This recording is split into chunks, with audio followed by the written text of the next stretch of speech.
Hello and welcome to EDUC815 for 2019.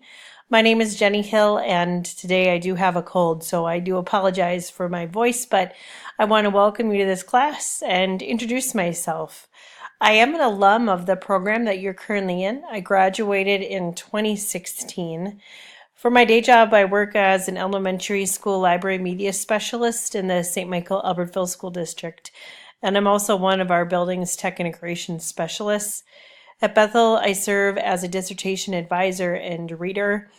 I teach in the Teachers of Keyboarding and Related Computer Applications program, and this is my first time teaching in the EDD program. But it's my understanding that this is the last time this course is being offered, and then it's no longer part of the curriculum, which I think is a bummer because I love technology. I think it's an important part of the role of the administrator, and this was my favorite class in the program. So glad to have you here. And I want to give you a brief overview of the class, talk about some compelling reasons that we should be studying technology, and introduce you to your first assignment. I'm using a technology called Screencast-O-Matic, and it only allows you to record 15 minutes at a time for free. So I suspect this lecture will take longer than 15 minutes, and there'll be more than one recording. As we move ahead, you're probably going to want to download this first PowerPoint onto your desktop and be clicking through it as I speak, or refer to it later, because there's some interactive pieces that you're going to need to click on and experience as we go through this talk. So a few notes about class before we get started. First off, I hope you've noticed that there's no textbook for this course. That's because we're using articles from the internet to read about technology instead. The speed that technology uses by the time information goes through the textbook review process, it's often outdated by the time it's even printed.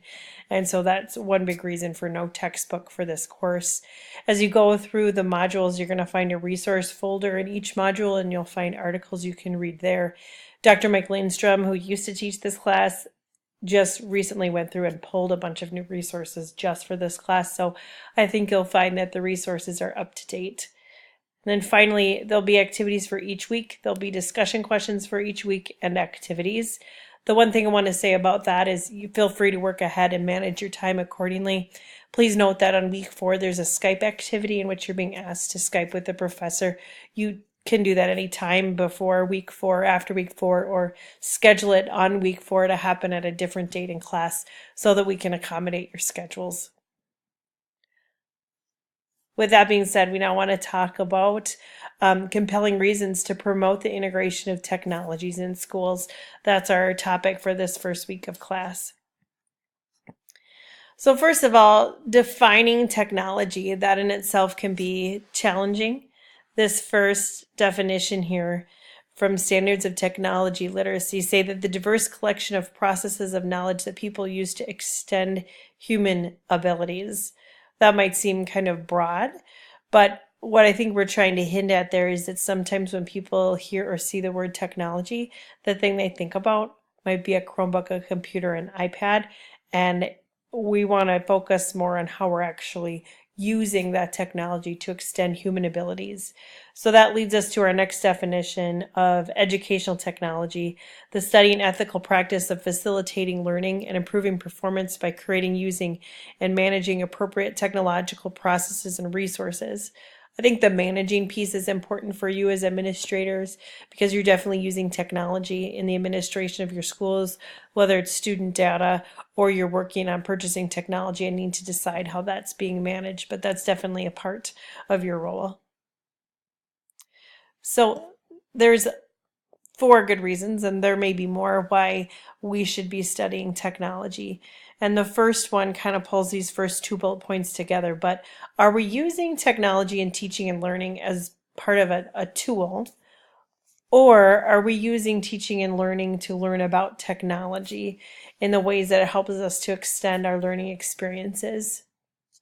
And it might be appropriate to use it in both ways, right? A teacher might use a smartboard to project the information on whatever they're learning about. But in the same breath, we hope that we're digging deeper with technology and helping kids actually learn how to use it itself, to learn more about the world and to expand their experiences. The other thing is administrators, which I already touched on, is that there are a lot of technologies that are used in school management. I think about technologies such as Synergy that manage student data. In this day and age, looking at security technologies that we're using to let guests enter into our building, or the surveillance cameras, or our personal devices to manage all that's going on. But that's definitely a piece that we need to explore. And then also, we allocate funding often to remain current with technology. It's a large piece of the budget, and I think it's becoming more and more of a PR tool as well. Parents are shopping, they want their kids to have their best at their own school, and so this is an important factor to consider.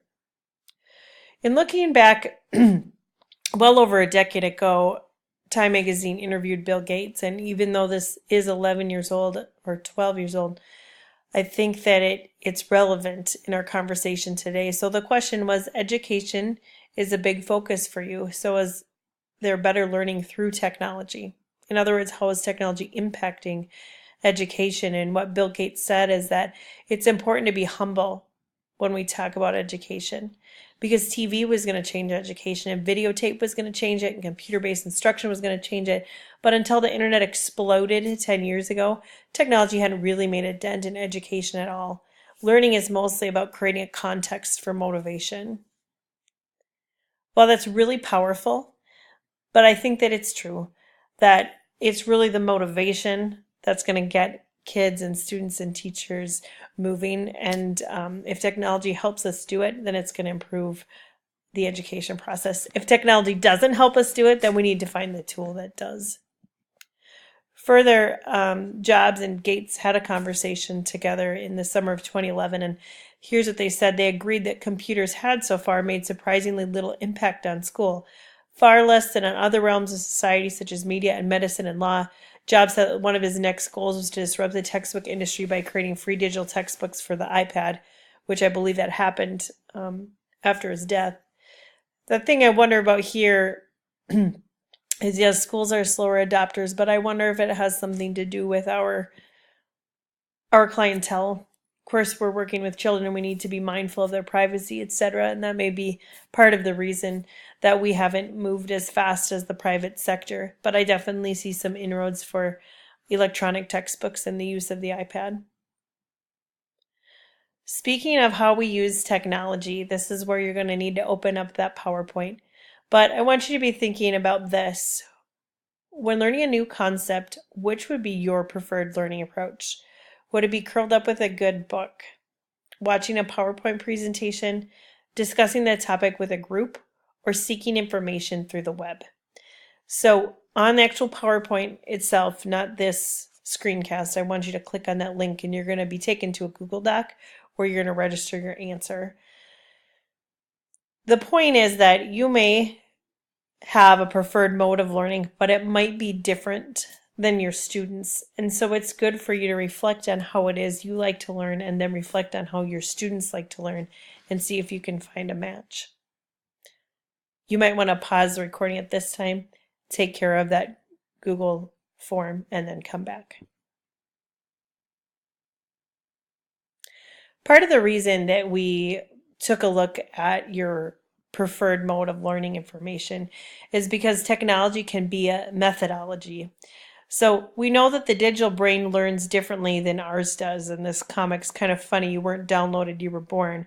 But it's entirely possible that technology will not improve achievement in math and reading, but it may be possible that technology is needed to get digital learners to the same location that previous generations attained.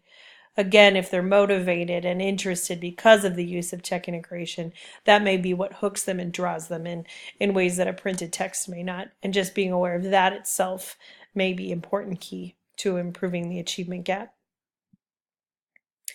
So technology, is it as a means to the end or the end itself? Well, it might actually be both, right?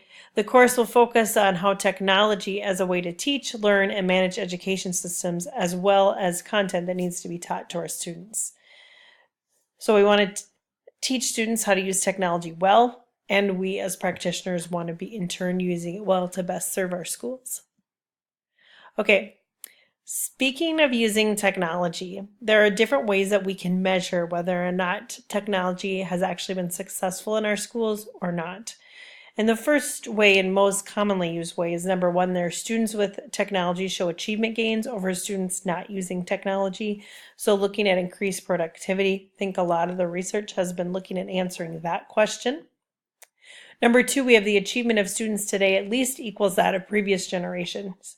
So going back to the previous slides, well, technology in and of itself might not be impacting achievement, but it might be that motivating factor that's bringing kids up to the same place that kids were before, realizing that the digital brain is different and what motivates kids today is different than what used to motivate students, and we have new variables, so we need to adjust for them. Number three, similar achievement occurs with less teacher energy. This may not have been measured in too many studies, but I definitely think that's a possibility. I think about even the delivery of this course. None of us had to get in a car and drive to a certain spot.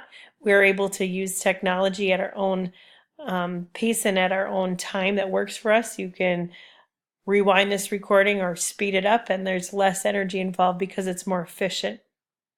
Fewer people needed to manage the system, right? Thinking about days past where people had to enter in a lot of information perhaps, or grading was more tedious, or the developing of software was more tedious.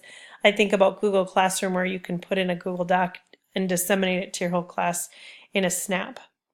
And then finally, often gains occurred in unmeasured areas, like the inability of schools to identify and measure what's really highly valued. So there might be still some gold to mine in ways that we haven't yet discovered how technology is positively impacting our schools. So it is a myth that what worked for me will work for my son or daughter. Thinking about education in the millennium. And the reason why that has changed and why that's a myth is because the world our students will enter is a world of change. This is a climate change map, but speaking in less metaphorical language, thinking about Thomas Friedman's book, The World is Flat. And we can look at all these different things that have happened, but the point being that our students are not just training to be competitors in a local market, but actually a global market, and that there's just other demands and more far-reaching implications for students today than ever before. The internet itself is also changing, and I'm recording this on the Saturday after Thanksgiving, but what's really hit the news lately is how Web 3.0 has impacted our shopping behavior. Last night in the news, they had a Care 11 News Extra where they lined up 10 people and had them all search for the same product on Amazon, and not everybody in that same row got the same price. And they peeled back some of those layers, and they talked about how the internet is constantly adjusting prices based on user behavior. That's an example of Web 3.0, which Thomas Friedman predicted. His book came out, I think, over a decade ago. But to back this up a little bit, Web 2.0 is where you would go to a website and you just gather some information. Then we evolved to Web 2.0, in which you would go somewhere and leave your opinion. But Web 3.0 is where you go to the internet, and the internet is now suggesting things for you based on your behavior. And I think we've certainly seen it this Black Friday. If you'd like more information, you can click on the 2 YouTube videos there to find out more. I'm going to pause the recording at this time and come back to this slide, as we are running out of time on my 15 minutes of free screen recording time.